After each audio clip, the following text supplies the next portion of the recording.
sido una tarde un poco complicada, pero bueno, vamos a ver si todo sale bien. Entonces, lo otro importante es que estamos a punto de firmar aquí. Lo otro importante es que es una prueba muy fuerte para mí y para lo que voy a presentar, porque el Newkey te puede bajar un pelito de eso porque está muy alto y está casi a punto de flipar. ¿Ustedes me oyen bien? Sí. Lo que vamos a escuchar hoy, desafortunadamente, lo vamos a escuchar mono.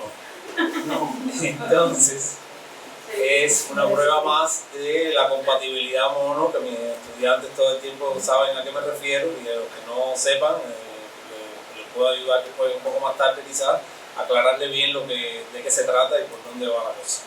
Lo importante es que lo oigamos primero, y si lo oímos bien no pasa nada. Si sale mal, después hablaremos al porqué.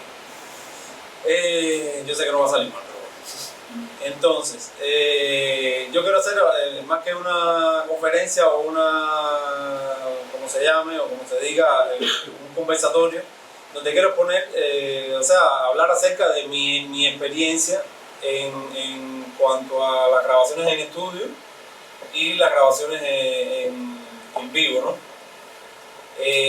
Ya sea para material audiovisual o ya sea para material discográfico o fonográfico, que es la nueva tendencia del momento, ¿no?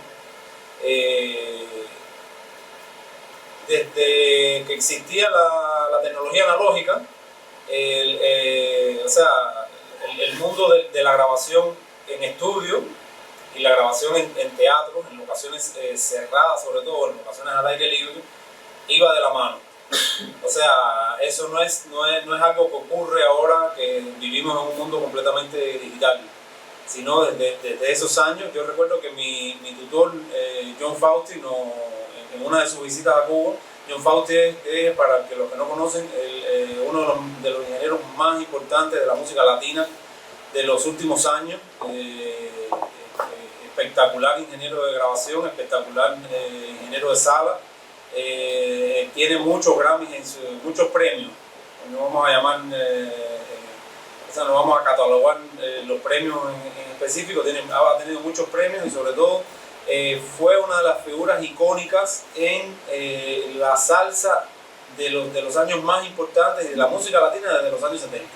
Fue de los ingenieros que estuvo en la introducción de la música latina en la música sobre todo de los Estados Unidos, o sea, la música más comercial de los Estados Unidos, y sobre todo estuvo en el boom de la música salsa y de los años 90, y llegó a estar considerado uno de los 3 ingenieros más importantes de la música latina de los años 90. O sea, en sus discos están, su discografía es extensísima, y mis alumnos saben que siempre los remito a él como referencia de música latina, y el que no lo conoce, por favor, búsquenlo, porque es una figura importantísima.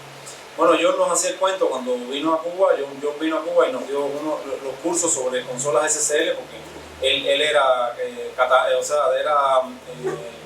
avalado por SSL para dar los cursos y para enseñar el uso de las consolas SSL, y nos hacía los cuentos de cuando se grababa. Entre ellos, una de las grabaciones más importantes de aquella época fue un gran concierto que hizo la Fania All Star en Nueva York, y se hacía en cintas analógicas. O sea, eso para nosotros era algo increíble, porque todos los que trabajamos en cinta, bueno, y los que conocen saben que las calibraciones de las cintas analógicas, el movimiento de una cinta analógica, una máquina analógica puede pesar hasta 300 kilos.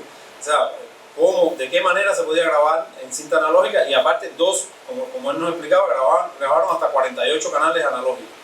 Y era, en aquel momento había un camión equipado con un estudio móvil que se movía al lugar de los conciertos, pero dense cuenta del aparataje tan gigantesco que había que armar para grabar ese concierto en vivo pero o sea, a lo que me refiero es que desde ese momento existía iban parejos, o sea, no tan parejos como ahora, pero al que existía y se hacía.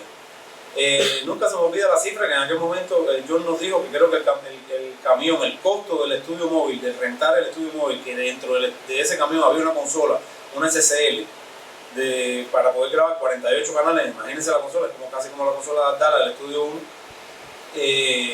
y 2 analógicas, creo que estaba alrededor de los $50,000 diarios, una cosa de eso. O sea, era una bestialidad. O sea, se podía hacer, pero era muy, muy costoso.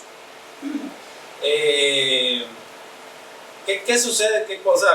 ¿Cuáles son las grandes, o una de las grandes diferencias que existen entre la grabación en estudio? ¿Qué es un estudio de grabaciones? Un estudio de grabaciones no es más que un cuarto, o sea, un espacio, un espacio. En Adala, por ejemplo, los que han ido a Adala o los que han ido a la Gerente 18, que son los estudios más modernos que tenemos en la actualidad, grandes estudios con construcciones costosas, no home studio. Los home studios, ya después hablaremos un poquito de la evolución hacia dónde han ido los estudios de grabación.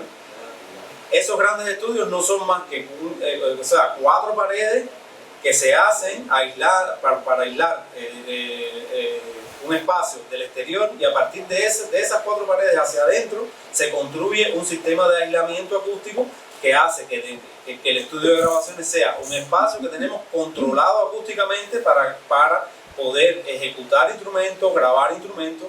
Los otros que han visitado estudios de este tipo que estoy hablando, o sea, estudios profesionales, saben que dentro de ese entorno controlado se dividen en cabinas, o sea, hay cabinas específicas para un instrumento u otro, o para tener aislado, tocando simultáneamente músicos que se vean a través del cristal y que no el instrumento no se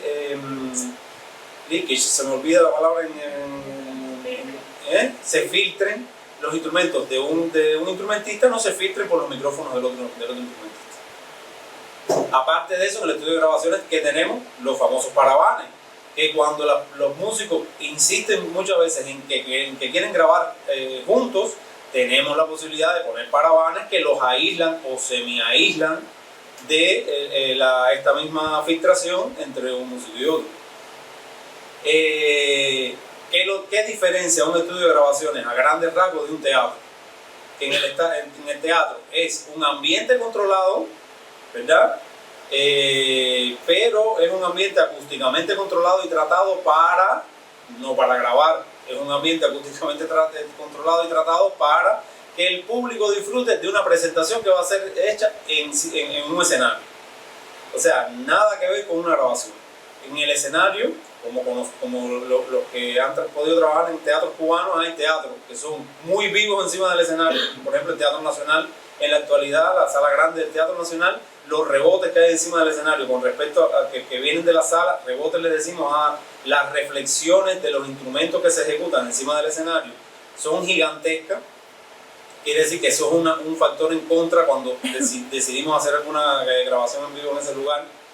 Hay otros escenarios como por ejemplo la Sala Martín, que es un escenario, los que han podido tocarlo, los que han podido grabarlo, los que han podido visitarles, es extremadamente seca. O sea, ¿qué quiere decir seca? Que encima de la sala del escenario no hay reflexiones casi. O sea, los músicos tal parece que están en un entorno controlado como el estudio de grabaciones, pero un estudio de grabaciones extremadamente seco, ya no hay casi reflexiones, que muchos de los músicos no les gusta la Sala Martín porque se sienten incómodos al tocar porque no se oyen entre uno y otro, como cuando estamos en un lugar que tiene reflexiones, como por ejemplo una iglesia, un cuarto como este, cosas así. O sea, las grandes diferencias es que en un estudio de grabaciones, cuando nos enfrentamos a una grabación de este tipo, a una grabación, tenemos primero un espacio controlado para grabar. Dígase, estudios como Legren, que son estudios semivivos, con madera en el piso, o estudios como Adala, vamos a coger esos 2 grandes ejemplos, que son estudios más bien secos, las paredes bastante secas, y linóleo, plástico en el piso, o en algunos lugares alfombra. Cuando nos enfrentamos al teatro, O sea, insisto, en el estudio podemos dividir los músicos en diferentes secciones dentro del mismo estudio si quieren tocar juntos, y lo mejor que tiene la grabación en la era actual es que se pueden dividir inclusive las producciones discográficas o fonográficas en partes. O sea, un músico toca en un momento, otro músico toca en otro momento, o sea, nunca coinciden dentro del estudio. O sea, de esa forma no tenemos filtración ninguna ni nada. A finales de los años 90, como muchos conocen, la vida del ser humano, de la humanidad cambió. Salimos de toda la tecnología analógica, o de parte de la tecnología analógica. Hay muchos que amamos todavía la tecnología analógica y convivimos con ella todos los días, pero el mundo nos cambió completamente. O sea, actualmente no podemos vivir sin la tecnología digital, y el mundo del sonido no escapó a esto, como todos saben igual, y invadió la tecnología digital todos los aspectos de la vida del mundo del sonido. Desde los estudios de grabaciones, con las famosas Digital Audio Workstations, o sea, la forma de grabar, para los que no saben, o sea, los que no han estudiado sonido, las formas de grabar dentro de una computadora. Ya nos fuimos de la cinta analógica, de todas las prestaciones que nos daba ella, y nos vamos a una computadora. Y en el mundo del sonido, en los teatros, para el público, cambia también porque se invade la tecnología digital y aparecen las consolas digitales con todas las potencialidades y sus características, buenas y malas. Que ahora tampoco vamos a ahondar mucho en ese aspecto, porque lo que les quiero hablar es de la parte de grabación, ¿eh? Entonces,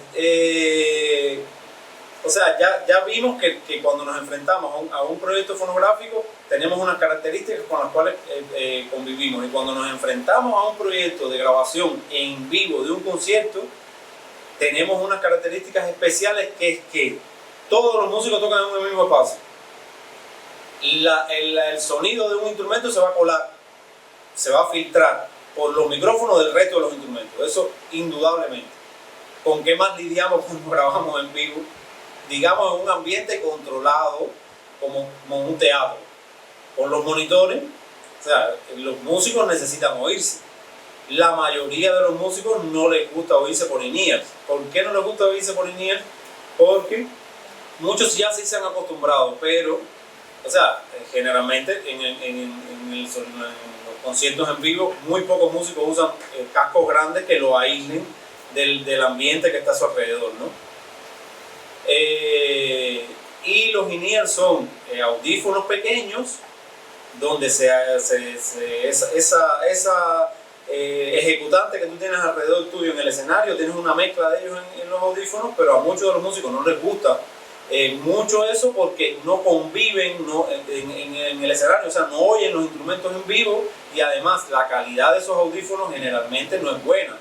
O sea, los audífonos para tener una buena mezcla de in-ears son generalmente muy caros, o sea, muy caros para la media, ¿no? Entonces, ¿con qué lidiamos generalmente? Con monitores de piso, nuestros queridos monitores de piso. Además de eso, lidiamos con, que muchas veces es no se tiene en cuenta, con el sonido de sala, o sea, cuando hacemos una grabación en vivo, o nos proponemos hacer una grabación en vivo y empezamos a hacer el diseño sonoro. Recuérdense que yo soy muy defensor del diseño sonoro. El diseño sonoro no es más que la preparación que tenemos que hacer los ingenieros de sonido para enfrentarnos a algo. Dígase un concierto, dígase una grabación en estudio, dígase una grabación en vivo, dígase la grabación de un audiovisual.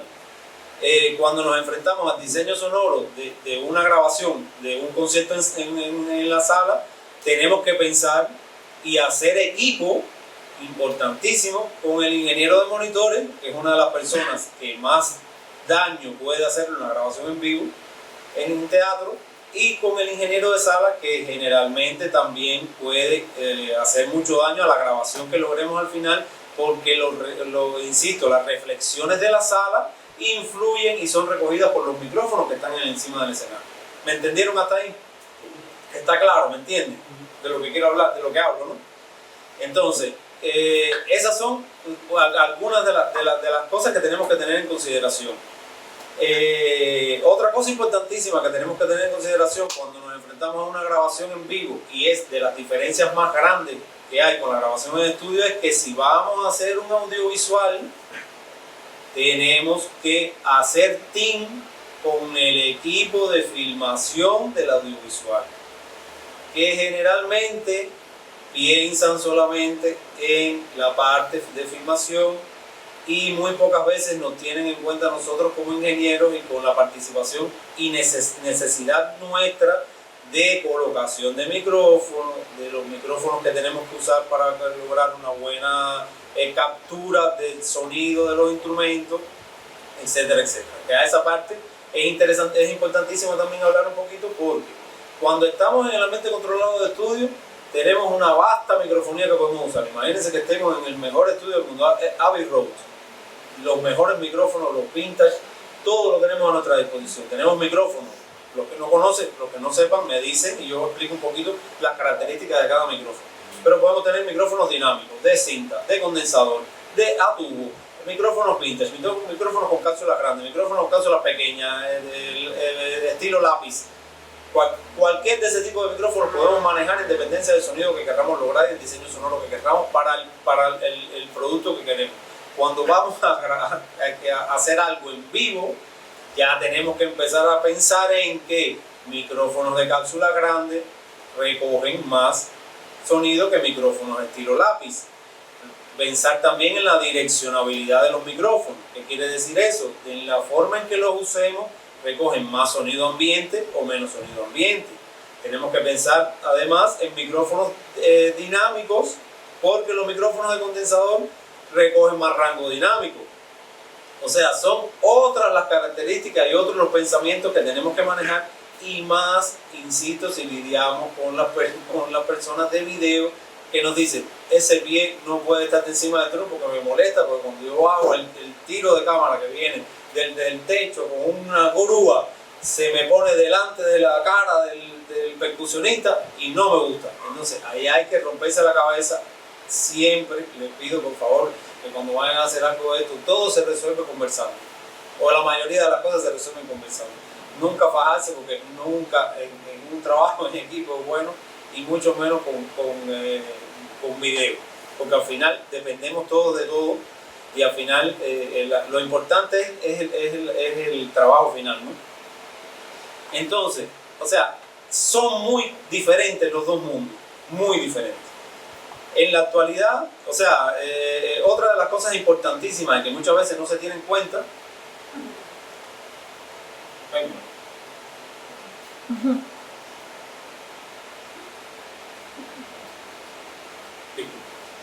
otra de las cosas importantísimas y que muchas veces no se tienen en cuenta es que en el estudio, por ejemplo, imagínense que estamos en Andala o en Legrén, un estudio de primera de eso, o inclusive un estudio casero, puede ser también. Tenemos infinidad de preamplificadores para grabar. Imagínense un buen estudio casero, o Andala o Legrén. O sea, tenemos los preamplificadores de la consola, que son de primer nivel, pero aparte podemos tener nuestros propios preamplificadores, o en los estudios, o en los home studios, tenemos varios tipos imagínense que tenemos muchos launchbox, que tenemos de todos los tipos de preamplificadores. Generalmente cuando vamos a grabar en vivo, ¿qué es lo otro que sucede?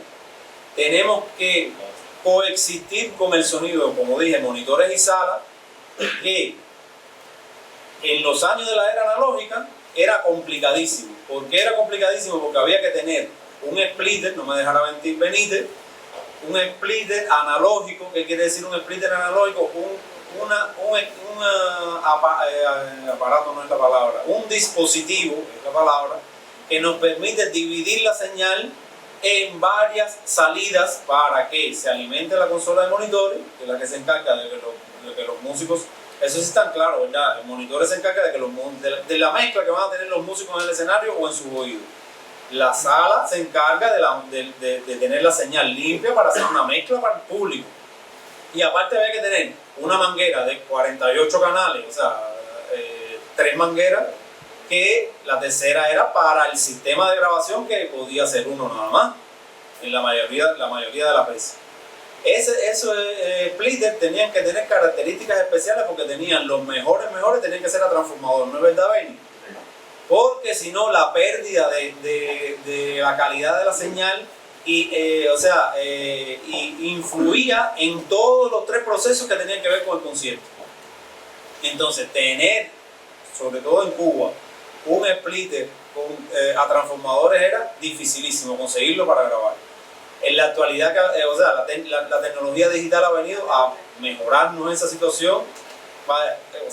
Ahora nos entregan la señal 48 canales en la mayoría de las veces en un cable de red, porque las consolas digitales tienen muchísimas cosas buenas y tienen muchísimas cosas malas. Nos entregan la señal en un cable de red, lo ponemos en la computadora, abrimos el programa y ya tenemos los 48 canales dentro del programa. Perfecto. ¿Y los preamplificadores cuáles son? Los que tenga la consola. O sea, en la actualidad es prácticamente, se los digo de corazón, imposible grabar. O sea, no es imposible. Muy difícil grabar con sistemas que tengamos nosotros el control de preamplificadores independientes. O sea, tengamos la señal del escenario para nosotros poder usar un sistema de preamplificadores decente que nos garantice una calidad de sonido, porque recuérdense que la etapa de preamplificación es esencial para nuestra grabación. Una calidad de sonido espectacular para poder llevar eso a los próximos procesos que vienen después de sonoro, ¿no? Para el producto que vamos a vender. Recuerdo la experiencia que nosotros, yo estuve en el 2019, bueno, en uno de los últimos, el 2019 fue, ¿no? Yo estuve a cargo de la sala pequeña del Teatro Nacional. Entonces yo fui yo estaba a cargo del armazón total del sistema de sonido de la sala y además de grabar 5 conciertos en la sala. Nosotros teníamos 2 estaciones de trabajo, porque lo otro bueno que tiene la tecnología actual, que hablaremos un poquito ahora ligeramente, es esto que les voy a hablar, o sea, de la tecnología actual y la facilidad que nos dan las consolas digitales nos permiten. Yo tenía en ese momento un sistema grabando, gracias a Dios en aquel momento pudimos conseguir un split que me entregara de 32 señales de micrófono, o sea, un split analógico con transformadores que me entregaran 32 señales analógicas independientes del escenario. Y yo tenía un sistema grabando con 32 señales así, o sea, tenía todo el escenario grabando para mí. Y tenía otro sistema grabando la señal que salía de la consola, y en algún momento sería una experiencia lindísima en otra conferencia, Lea, que hagamos, mostrar la diferencia abismal que existía entre los preamplificadores que yo usé con la señal analógica y los preamplificadores, o sea, el sonido de preamplificadores que me entregaba la consola digital. La consola digital, obviamente, ¿para qué yo lo usé? Como un backup. O sea, si me daba algún problema mi sistema principal, yo tenía un backup. O sea, el concierto no lo perdía. De alguna manera reemplazábamos o buscábamos una solución, pero estaba la solución, ¿no? Gracias a Dios, todos los conciertos, ninguna de las 2 estaciones de trabajo dio problema y no tuve que usar esa señal. Pero fue un ejercicio muy bonito porque cuando te ponías, cuando veías, inclusive en el mismo escenario, viendo de una estación de trabajo a la otra, la diferencia era abismal. Grabando en el mismo programa, todo igualito y sonaban diferentes. Entonces, ¿qué es otra de las ventajas gigantescas que mis alumnos saben? Hemos hablado muchísimo acerca de la tecnología digital. La tecnología digital nos ha permitido, y de hecho, yo defiendo de que ha puesto en el camino de los ingenieros de sonido un proceso nuevo en la grabación fonográfica, que es la edición, ¿no? Antes la posibilidad de edición en la era analógica era primitivísima y no existía el proceso de edición. O sea, el proceso de edición se hacía a medida que se iba grabando.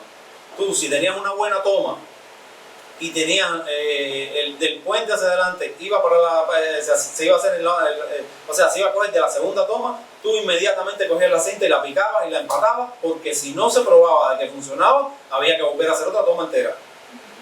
O sea, no había un proceso como existe ahora, que se graban 17 tomas de un mismo tema en estudio, y en el proceso de edición se corta de una toma, se pega de la otra, los famosos afinaciones que todos conocemos, con Melodyne, y etcétera, etcétera, corrección de tiempo, todas esas posibilidades que nos da la grabación y el proceso de edición en un estudio de grabaciones en vivo no existen, o existen muy pobremente, porque un concierto en vivo, o sea, tomar una parte, en primer lugar el concierto en vivo no se hacen 2 tomas, muchas veces grabamos 2 días seguidos por protección, se dice.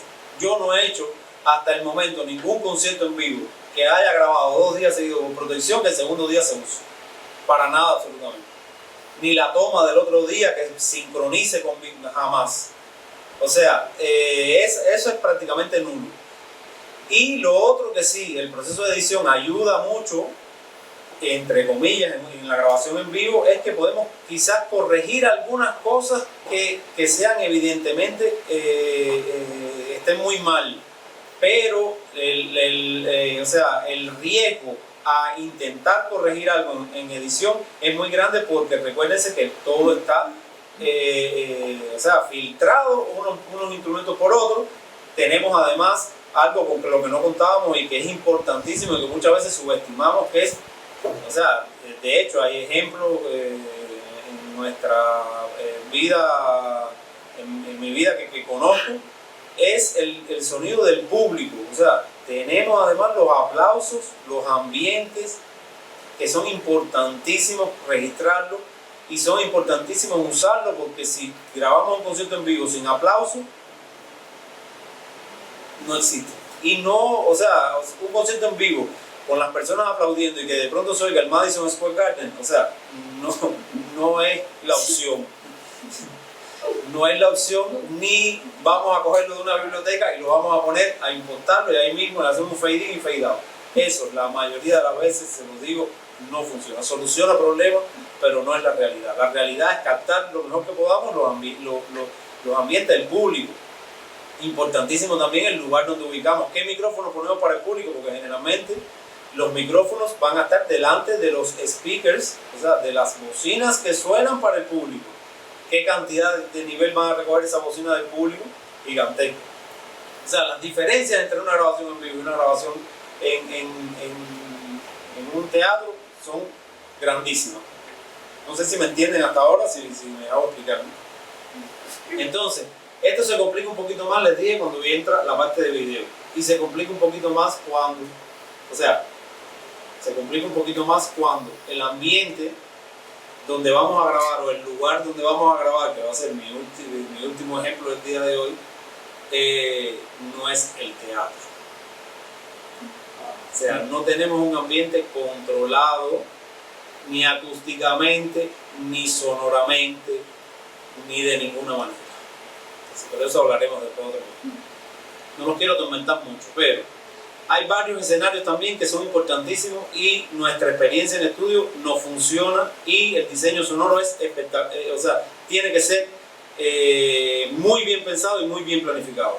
De eso les traigo un ejemplo, y es lo que quiero ponerles de primero. Un ejemplo que nos ha dado mucha alegría, sobre todo en este Cubadisco, Cubadisco, porque es un disco que no es que lo hayamos hecho sin pensar, o sea, lo hicimos pensando muy bien lo que íbamos, a donde queríamos llegar. Lo hicimos, o sea, con un diseño sonoro que nos costó mucho trabajo, pero nos ha dado mucha más alegría de las que de verdad yo pensaba. O sea, a todos los que estuvimos involucrados, ¿no? A mi amigo Rodrigo, que anda por ahí, a Carol, y a todos los que estuvimos involucrados nos ha dado mucha alegría. Y es el disco que grabamos en la catedral.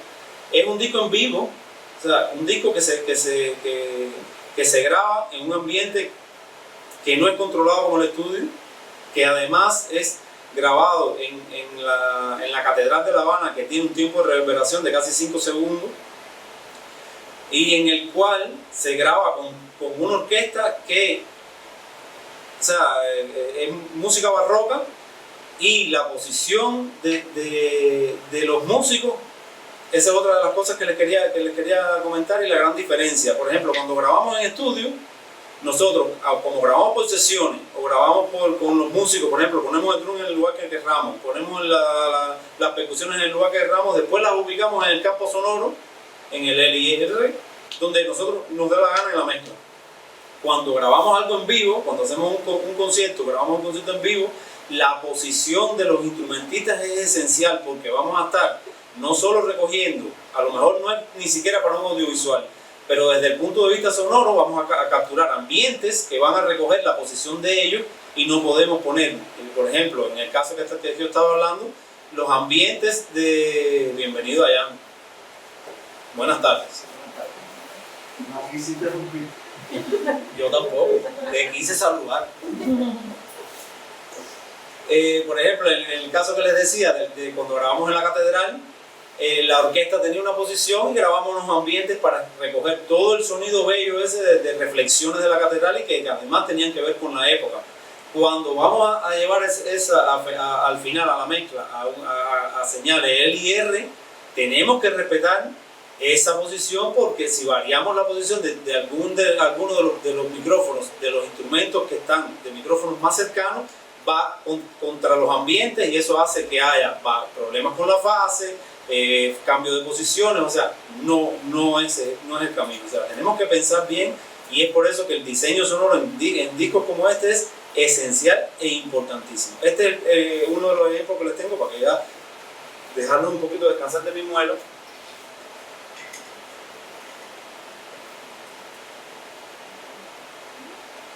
Ahí lo tengo aquí.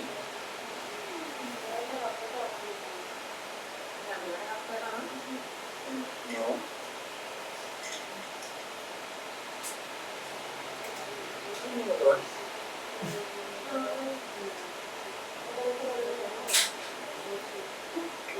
Disculpen.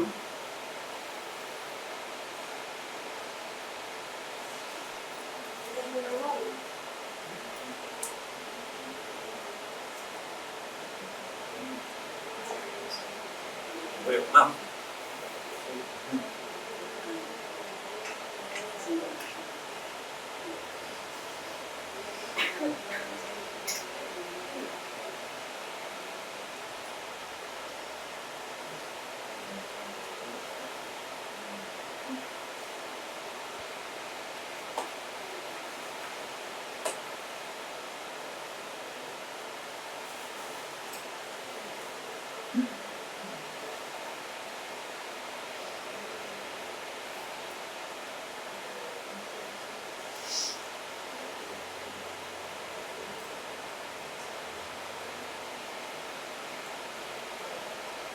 Mentira de pata. Gigantesca, disculpen. ¿Jugadisco no lo tienes? ¿Jugadisco está? Jugadisco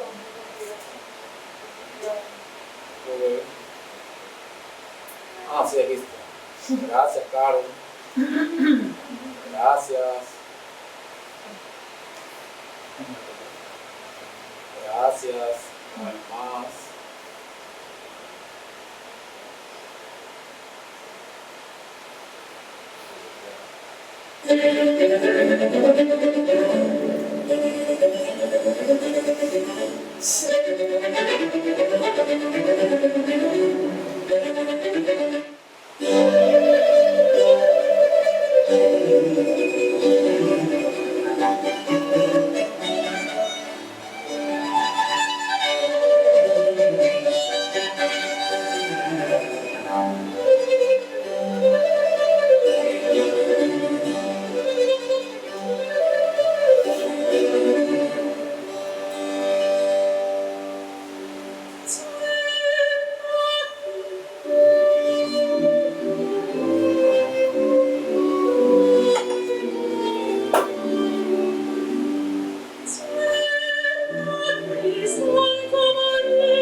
speakers que no son los ideales para algo como sonido, y lo otro es que está mono, o sea, no se puede apreciar el espacio, ¿no? Pero bueno, ahí se dieron cuenta. En esta grabación el diseño sonoro, como les decía, fue esencial porque aparte se usó la reverb única exclusivamente de la catedral, la que nos ofrecía, y la historia era recrear una época,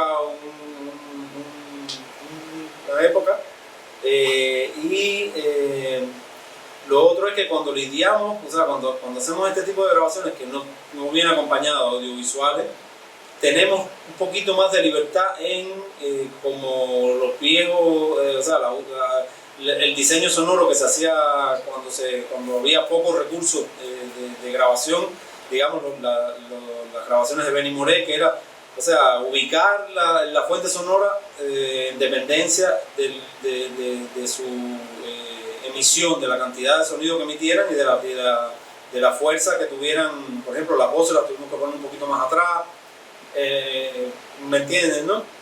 Lo otro complicado es que si tuviéramos que ir en contra video, ya ahí el diseño tenemos que subyugarnos a video muchas veces, como es los ejemplos otros ejemplos que les traigo de cosas que he hecho. Entonces, ¿tú hay algo que me quieran preguntar? ¿Me entienden todo hasta ahí? ¿Eh?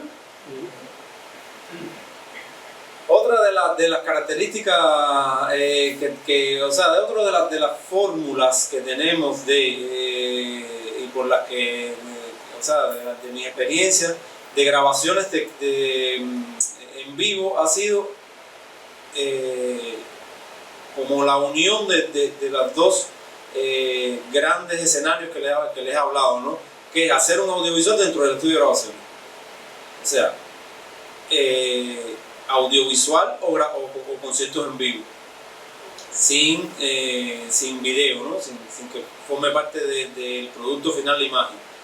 En este caso hoy les traigo un audiovisual del cual también estoy súper contento porque fue muy complejo, muy complicado de hacer.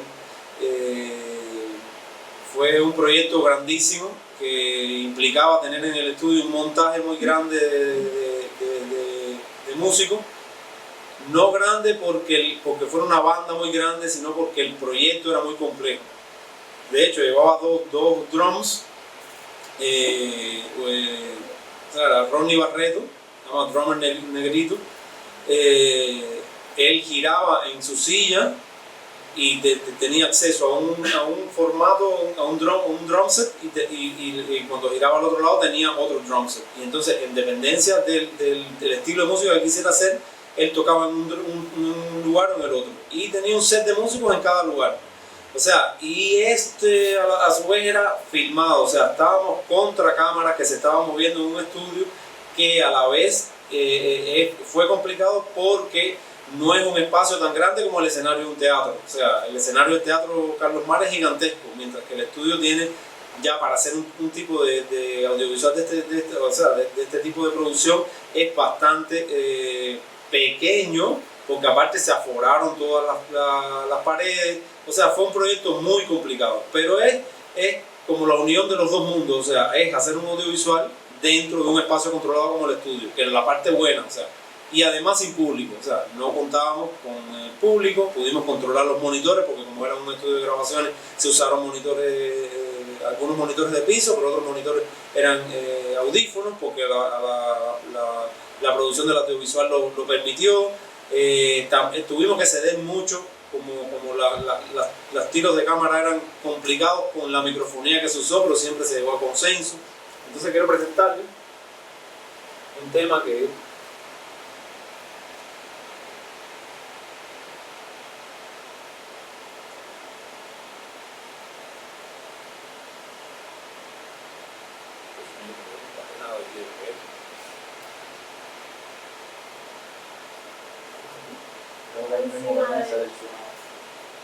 frío, sí.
Preguntas de lo que vieron, algo que quieran preguntarme.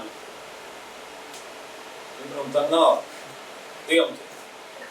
Pero está acá por ser primero.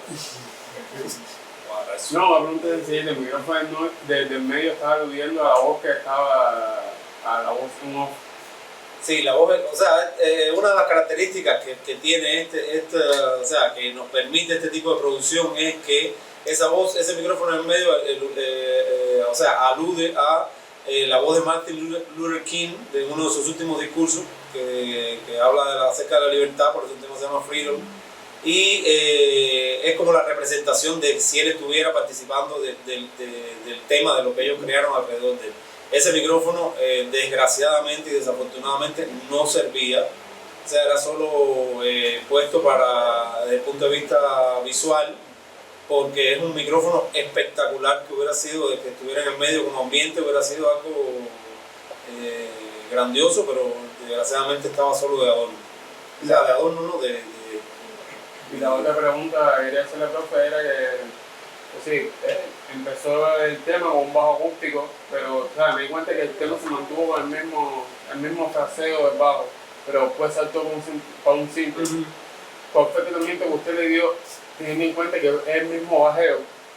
Es decir, y que la diferencia tampoco fue tan notable, se siente porque es claro, sonido analógico y sonido digital, pero cuando vio eso que usted totalmente lo quiso poner abajo. Eso, o sea, lo interesante fue que, no sé si te diste cuenta que desde el principio el bajo acústico, o sea, tiene un cierto toque de madera y de lo que llamamos que, o sea, ahora se me olvida el término que usamos muchas veces en el estudio, pero que se siente, o sea, cuando pulsa la cuerda, sobre todo en los agudos, que el bajo resuena, le decimos nosotros muchas veces, ¿no?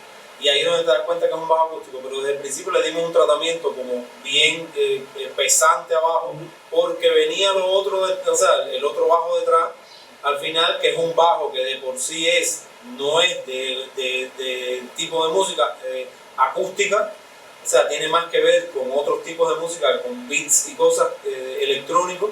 Y o sea, hace una cosa interesantísima de que yo lo que hice fue adaptarme al bajo que iba a tener después, dándole un tratamiento especial al bajo acústico desde el principio, ¿entiendes? Claro, es más fácil y a la vez, por este camino que por el otro. Sí, porque aparte me parecía, o sea, lo que me movió a hacer eso es que lo que más me importaba era que se entendiera que lo del final sí era un MOOC, ¿entiendes? Claro.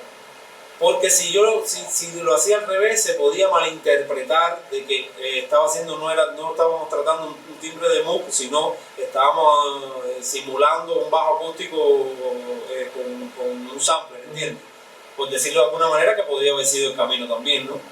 Pero en este caso era como el MOOC o sea, una de las cosas más importantes de esto era la unión entre bombo y bajo, que las bajas frecuencias con el tratamiento que le di al bajo acústico inicial, o sea, me funcionara bien con el bombo y funcionara bien ese bombo con el MOOC del final.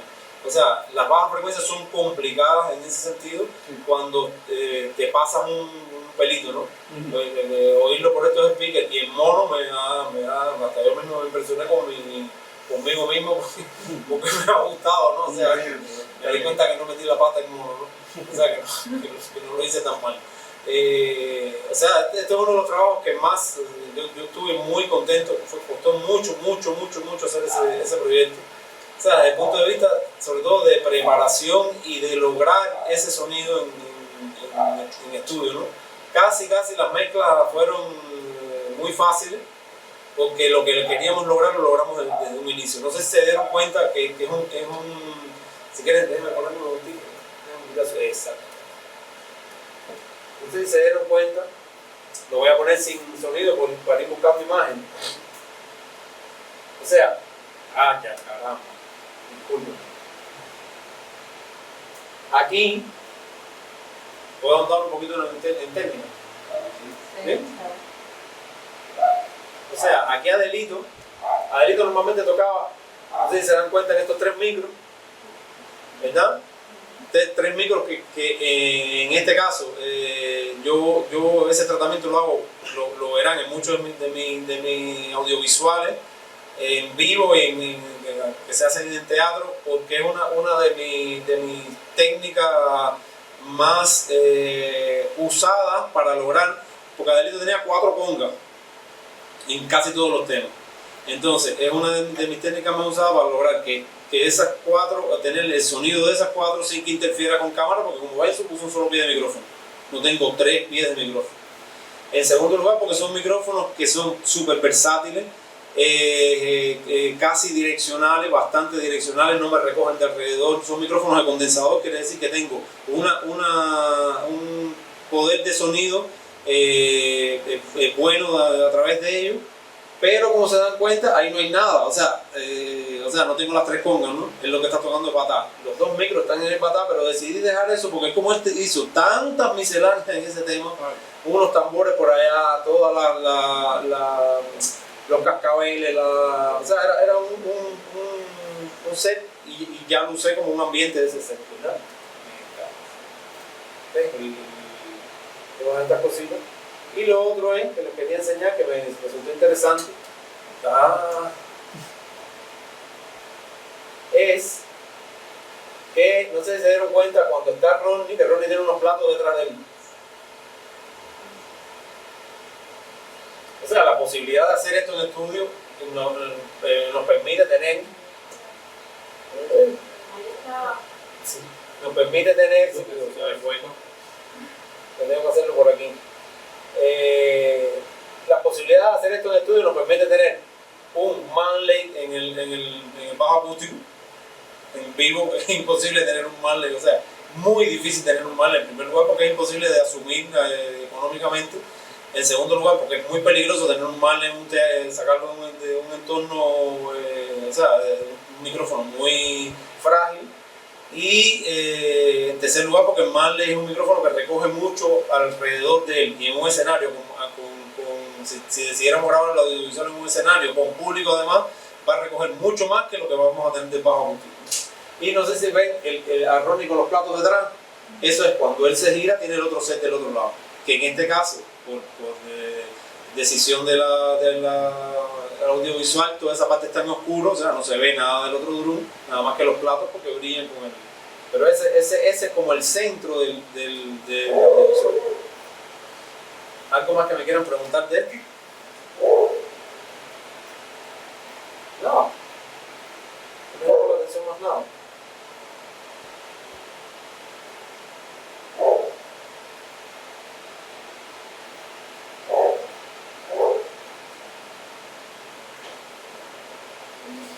Más nada entonces. Bueno, otro de los ejemplos que le traigo para que vean que el mundo de nosotros del sonido es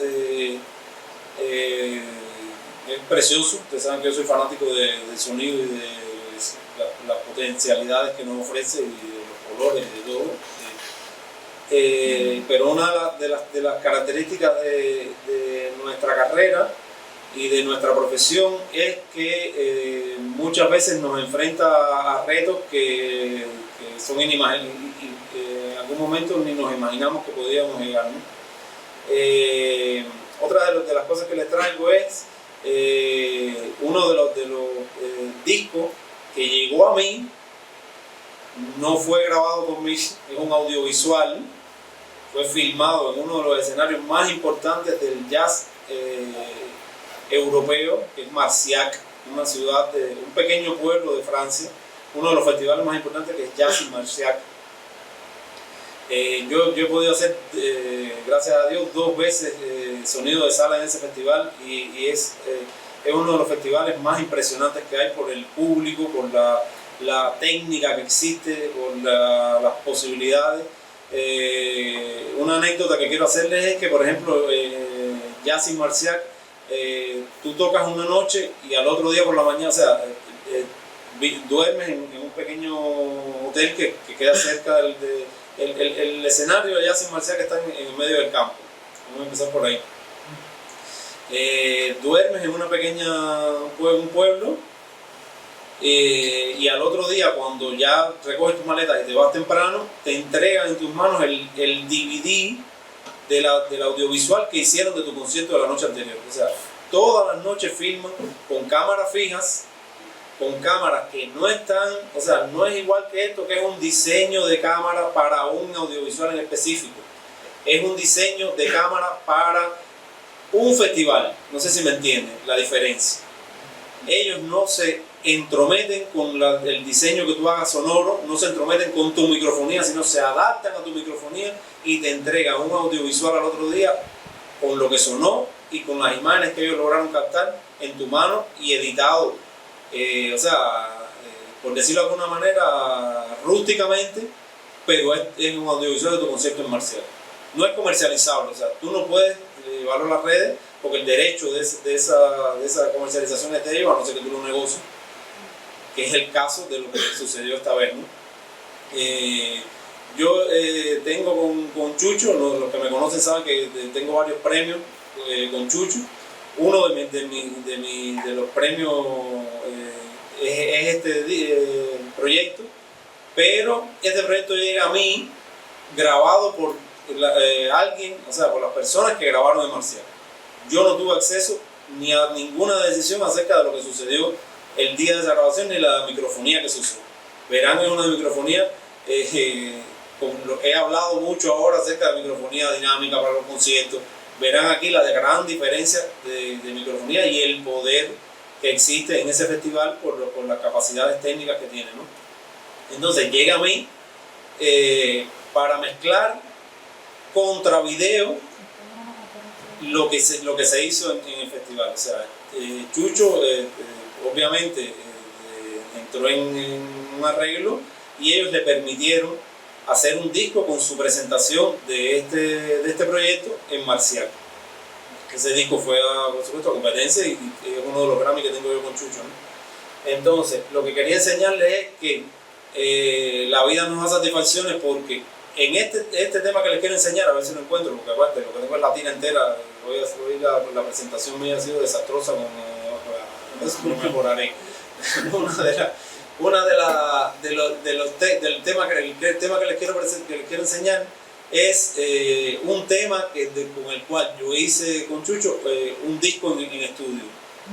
Quiere decir que yo hice ese tema, grabé ese tema, lo mezclamos, caminó, pasó el tiempo y él rehace ese tema, un remake de ese tema en vivo en un festival y yo tengo la posibilidad de mezclar ese tema una vez más contra video.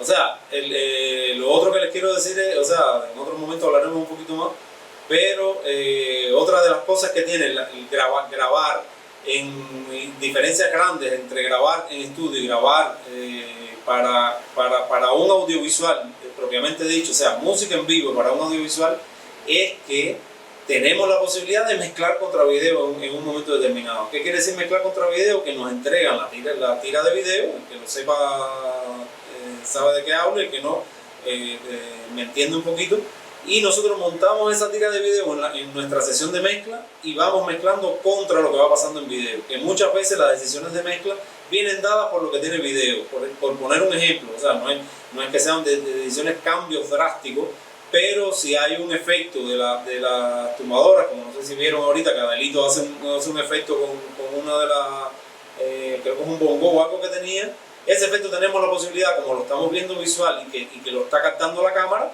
de mover, de jugar nuestra mezcla contra imagen, que eso es otro poder de creatividad que tenemos cuando hacemos audiovisual, ¿verdad? Entonces, voy a poner lo primero para encontrar. Espera, una hora. Se asusta con Yarol.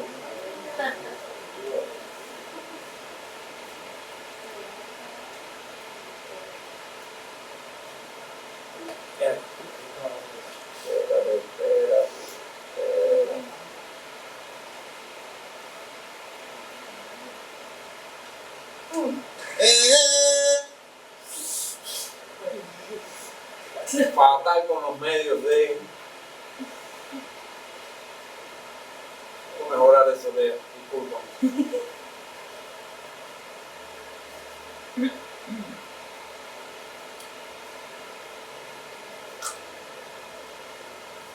Tenía ahorita eso. Hago aquí ahora. Y aquí.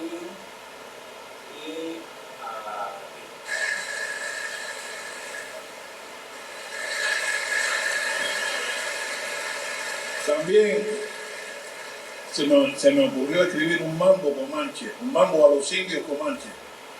¿Te imaginas un comanche bailando el mambo, no? Bueno, ya lo dirás. Arriba.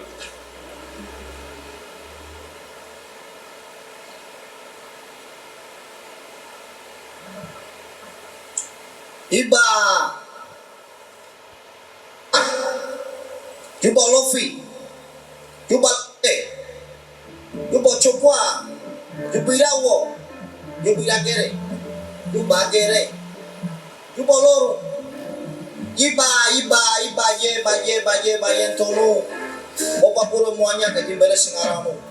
Iba, Papa Carica, Chelope, Iba, Nicola Carica, Iba, Ama, Iba, Opa Pure Me, Iba, Yatopi, Iba, Bapalawo, Iba, Iyalocha, Babalocha, Achim Soro Tara, Garoya Kilo Yu, Agrotento Lu, Akamase Sirawo, Baba, Kilo Yu, Baba Gun, Akanilo Gun, Baba Gun, Otemata, Waile, Baba Ochosi, Ososioro, Sinya, Chewapa, Ipaloke, Soro.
una suite. Ay, no, está lloviendo. Sí. Entonces, como vieron, o sea, las congas, por ejemplo, 2-4-14 lo que tenían puesto, ¿en qué posición? Una posición, los estudiantes de sonido saben que es complicadísimo por la fase. Y lo otro importante es que los que grabamos, o sea, eso se hizo obviamente, como les dije, en Francia. Fue complicadísimo para mí sacar, por ejemplo, el golpe que nos gusta a nosotros los latinos, el macho de las congas, ¿entiendes? Porque Dayarote además tenía 6 congas a su alrededor y estaba todo. O sea, que es otro tipo de microfonía al cual me tuve que adaptar para poder lograr el sonido que yo quería o lo más cerca que yo quería posible. ¿Quieren preguntarme algo de esto? Ya. El piano no lo vi por ningún lado, ni una línea. No, el piano no tenía DPA. Son micrófonos que son pequeñísimos, van dentro y van con imanes. Y aparte van con, o sea, las líneas estaban muy bien escondidas, o sea, Sí, y se usa con la tapa cerrada, o sea, los DPA los puedes cerrar en la tapa y funcionan perfecto. Creo que además tenía algunos pegados en la tapa también, otro tipo de microfonía. El bajo era línea directa y creo que tenía un DPA colgando.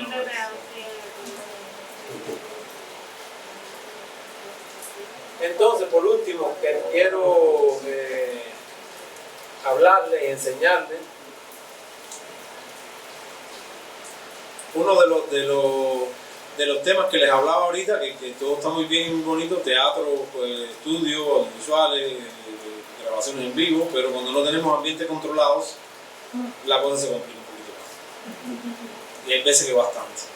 Entonces, en este último ejemplo que les quiero traer de algo que me da mucha satisfacción también, que fue muy extremadamente estresante lograrlo, porque aparte esto que van a ver lo hicimos en un día.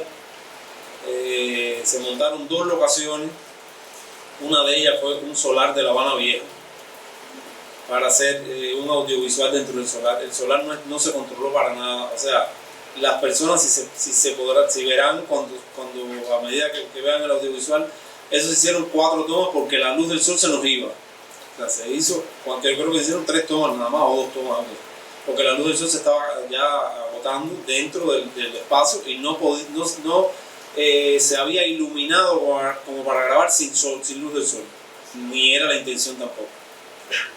Y si se ven, o sea, cuando puedan ver, verán que hay personas hasta asomadas en las puertas del solar, como diciendo, ¿y aquí qué está pasando? O sea, no se controló para nada el medio porque eso formaba parte de lo que queríamos, o sea, que participaran o no, salieran o no, tomaran, se fumaran un cigarro, tomaran café, hicieran lo que quisieran, formaba parte de todo eso, muy en contra de la parte la visual está muy bonita, pero cuando vamos a la parte de sonora, ahí es donde se complica un poquito. De hecho, verán que no había lugar donde podíamos montarnos, o sea, donde podíamos montar el set de grabación, y verán, hasta yo saco el video y otra persona que anda por ahí también sale, porque no teníamos donde montar y tuvimos que montar en el mismo solar. O sea, fue como una gran fiesta. Y la introducción se hizo el mismo día, o sea, verán la diferencia. Todo lo que suena ahí no se lo produjo, o sea, no fuimos al estudio a retocar ni a arreglar,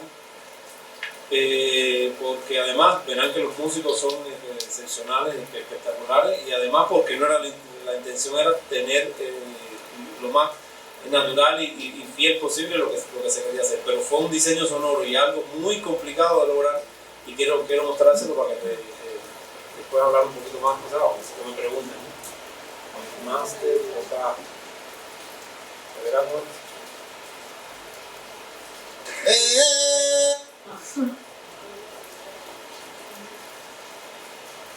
mejoraré.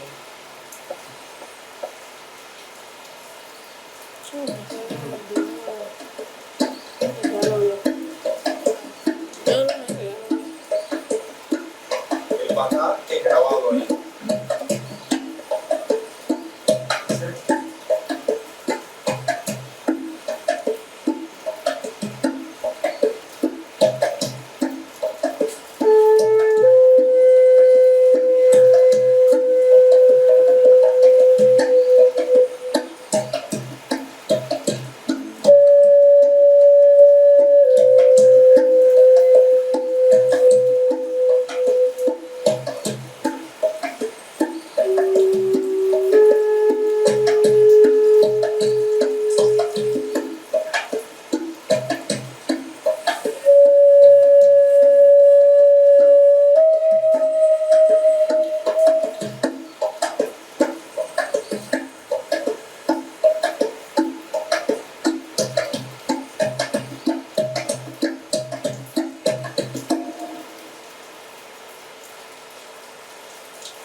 preguntas, dudas, algo que quieran preguntarme, decir.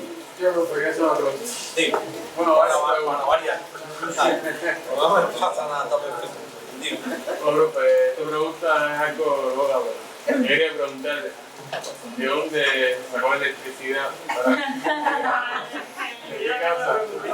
¿Qué sacaron la electricidad para montar todo eso? Afuera, Sí, claro, computadoras, amplificadores, referencias, piano. en Solano, tú dices, nos la ofrecieron increíblemente, nos dejaron conectarnos en la entrada de una de las casas para obtener potencia. Y, o sea, en realidad nos conectamos a la entrada, eso fue con la compañía eléctrica, nos conectamos a la entrada de lo que da electricidad solar. Ahora, lo complicado fue de dónde sacamos la electricidad para grabar en el... ¿No se te ocurrió eso? Los batanes. Esa está más dura. No, yo quería preguntar si los pajarillos también estaban en ese momento de la grabación, o fue por producción. No, fue porque... También los pajarillos estaban ahí. En vivo totalmente. Y estaban en sincronía con todo lo que estaba pasando increíblemente. Eso fue con una planta que la pusimos lejos. Y la flauta, ¿cómo la Fue grabada en vivo. La quena, ¿te acuerdas? La quena es grabada en vivo. ¿Y qué tiene? Les digo. Sí. Bueno, me lo voy a guardar para mí en secreto. La quena la grabamos con un micrófono que tengo yo, un Shure de un lavalier, pegado en el pecho de Rodrigo con un Macintosh blanco de eso, transparente, para que no se zapara. O sea, el sonido de la quena viene de aquí, de la camisa que él tiene, debajo de la camisa.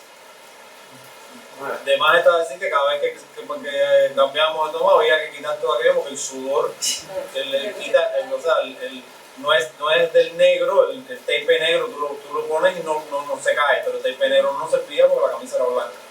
Entonces había que poner el transparente que se cae con el sudor. Entonces teníamos que cambiar, cada vez que hacíamos una toma, que hicimos que eran 2 o 3, no me acuerdo, teníamos que cambiar Todavía no sale el sonido de la quena ahí. Pero además sale potente ahí mismo antes. ¿Qué más? ¿Entendieron todo? Todo fue grabado ahí, no se hizo nada por producción. Por fin la electricidad. Créame, no estoy diciendo mentira. ¿No lo viste? 414. No creo que ahí en el bosque.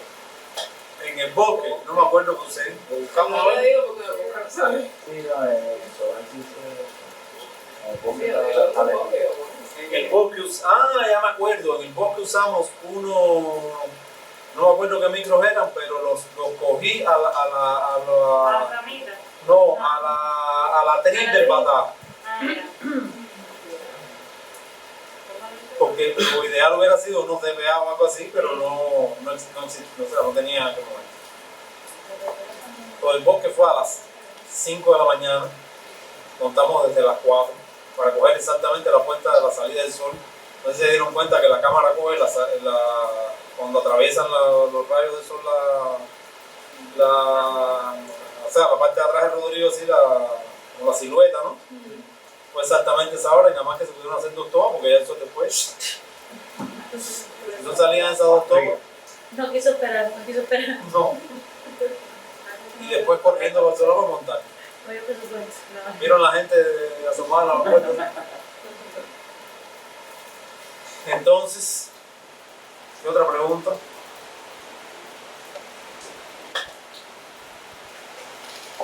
Pues si no hay más preguntas. Mi experiencia.